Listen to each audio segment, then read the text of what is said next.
இந்த குமாரசாமி, நம்ம தாத்தாக்கள், நம்ம தாத்தா ஓமந்து ராமசாமி ரெட்டியார், இவங்கெல்லாம் இப்படி வியூக வகுப்பாளர்களை வச்சுக்கிட்டு என் நாடு, என் மக்கள், என் நிலம், என் காடு, என் மலை, இதில் எதை எப்படி செஞ்சால் சரி வரும்னு தெரியாத நான் அப்புறம் இந்த வேலைக்கு ஏன் வரணும் சொல்லுங்கள்? நீங்கள் சொல்லுங்கள்.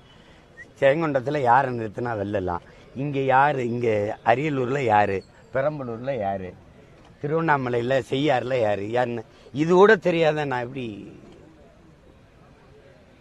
எனக்கு நிறைய மூளை இருக்கு, காசு தான் இல்லை, அதனால எனக்கு அது தேவையில்லை.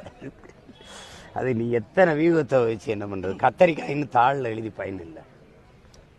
நிலத்தில் இறங்கி அதை செடியை விதைய போட்டு செடியை முளைக்க விட்டு தண்ணி ஊற்றி உரம் வச்சு வளர்த்து விளைய வைக்கணும். அப்போ தான் கத்திரிக்காய் வரும். இங்கே மேசையில் உட்காந்து கத்தரிக்காய், சோரக்காய் அப்படின்னு எழுதி பயன் இல்லை.